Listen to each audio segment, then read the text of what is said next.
Welcome to Lecture 2.2a. If you remember, we started this unit with two essential questions.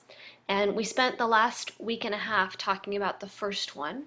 The big idea was basically that this thing called a limit allows us to talk about a function at a specific point where something weird might happen. And in particular, the limit allows us to talk about how the function is behaving close to that point, in fact, impossibly close to that point. Well, this week we're going to use that same idea of a limit to talk more about infinity. And the idea of a limit at infinity is actually kind of a subtle one. What do we really mean by this?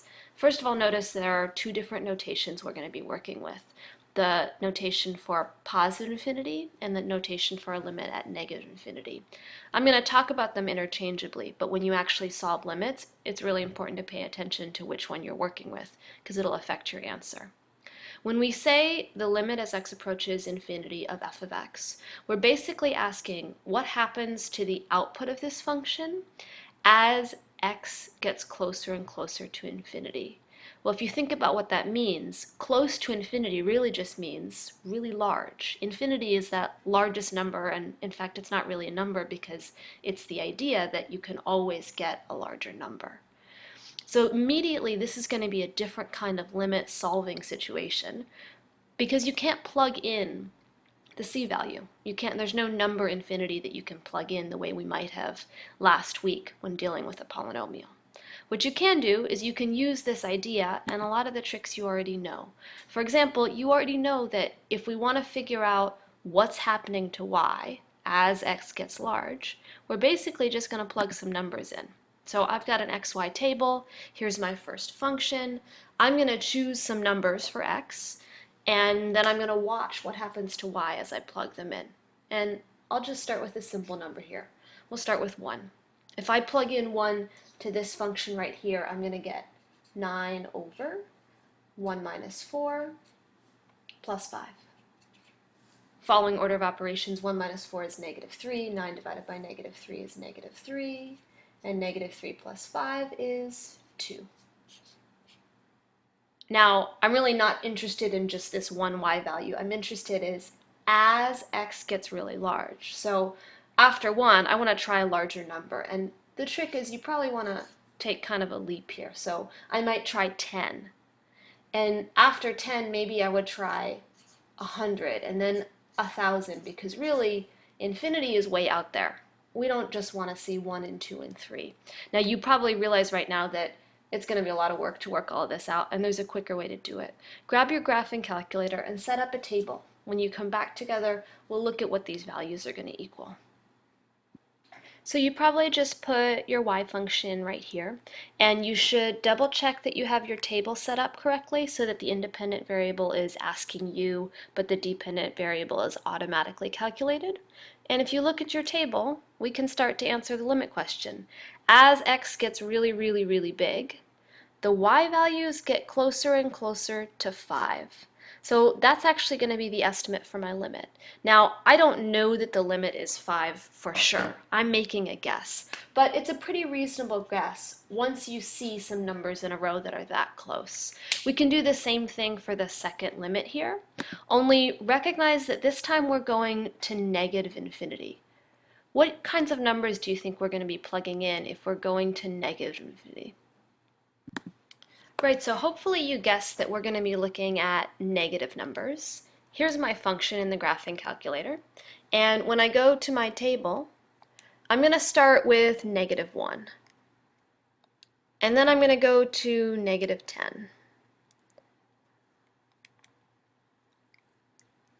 And maybe negative 100. And so you can see these x values are getting closer and closer to negative infinity. They're large negative numbers. And I still got a ways to go, right? But there's something curious happening with the y's. As x goes towards negative infinity, the y values seem to be getting larger and larger and larger.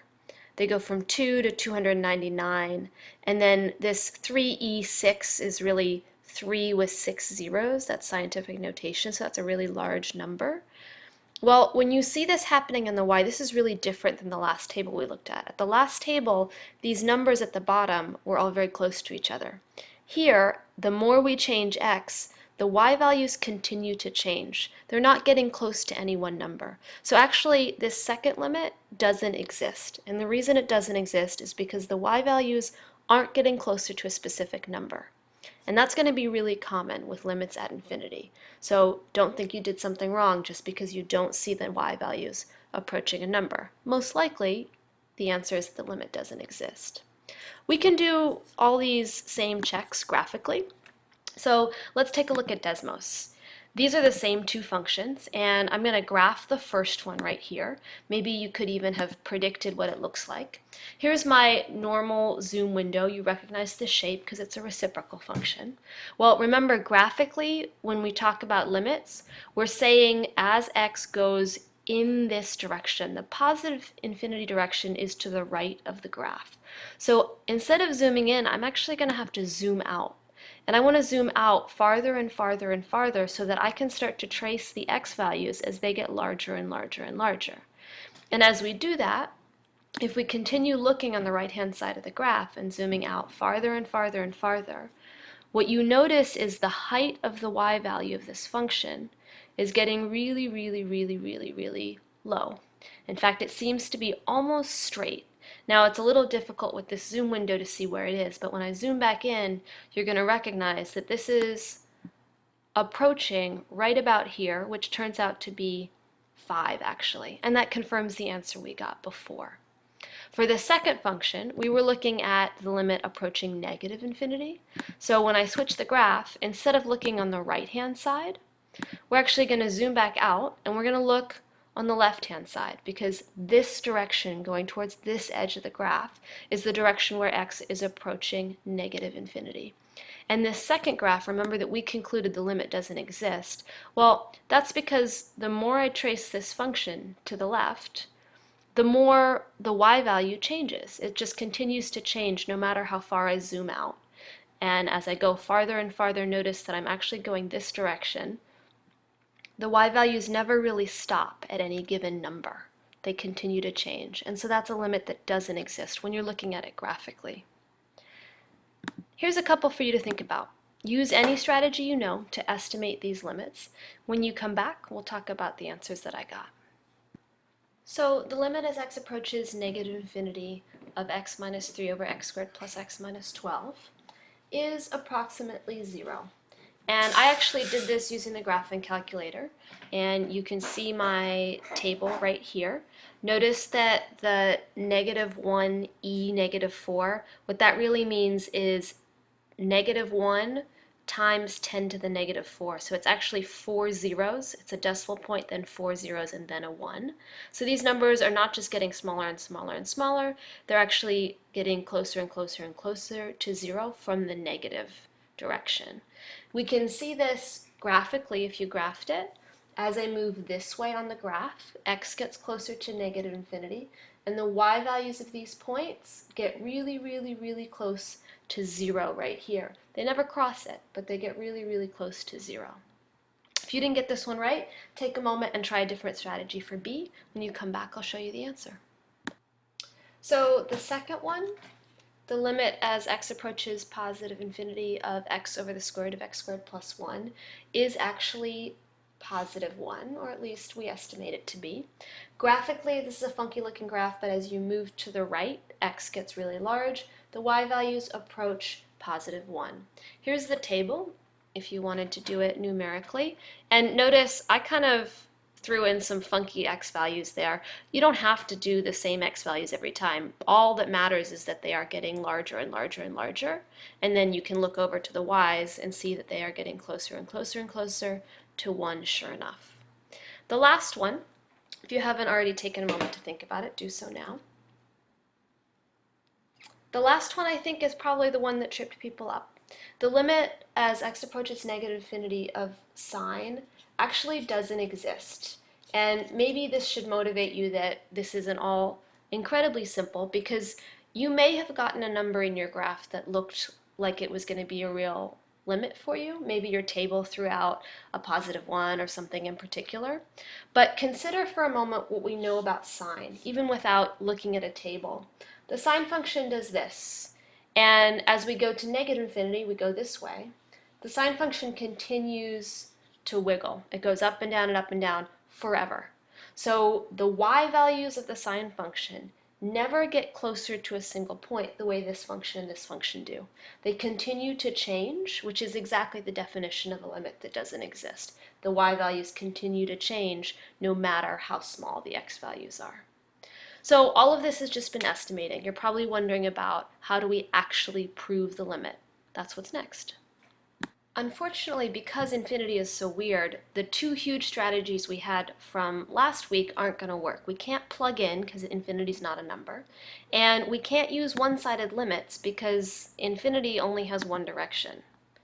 What we can use is a connection you may have just made, which is actually by definition, a limit at infinity is really just a horizontal asymptote. Pause the video to copy down this definition, and then we'll make use of it with these three really important limits. Here's the first really important limit that you should probably memorize when it comes to limits at infinity. I have put actually a shorthand notation for two different limits, but the positive and negative limit at infinity for this function are actually the same. Think about what this function looks like. It's the reciprocal graph that looks like this, and it has a horizontal asymptote both on the right and the left, and the horizontal asymptote approaches, the y value approaches 0, whether you're going to positive infinity or to negative infinity. And that should make sense to you because if you think about it, plugging in really large positive numbers or really large negative numbers are going to make 1 divided by that thing a very, very small decimal. The other two limits that you should probably just memorize are more of like a format of limit than a specific limit. And that's because you should remember that exponential functions have asymptotes, horizontal asymptotes as well. A regular exponential function that looks like this has a horizontal asymptote on the left-hand side. In other words, it has a horizontal asymptote as x approaches negative infinity. And that's going to be 0, of course, unless we shift the graph up or down. But basically, if you can just remember that when you see an equation that looks like this, the limit as x approaches negative infinity will be 0 because of that horizontal asymptote.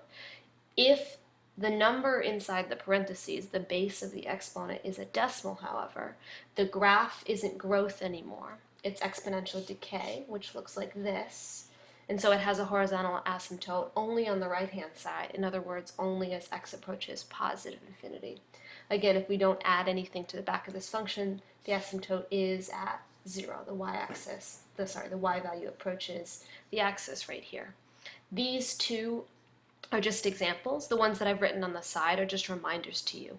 If the a value is less than 1, the asymptote as we go to positive infinity is 0, but not negative infinity. If the a value is larger, it's the negative side asymptote that we have. You may imagine where this is going. We're going to know these three limits, and then we're going to think about more complicated limits and combining them. I'm going to end this video here, but next up, you're going to look at limit properties, and you're going to want to know the three limits from this slide so that we can apply them. The next video is super short. It's just a couple examples. It is very important for tomorrow's class, so don't stop here. I'll see you on the other side.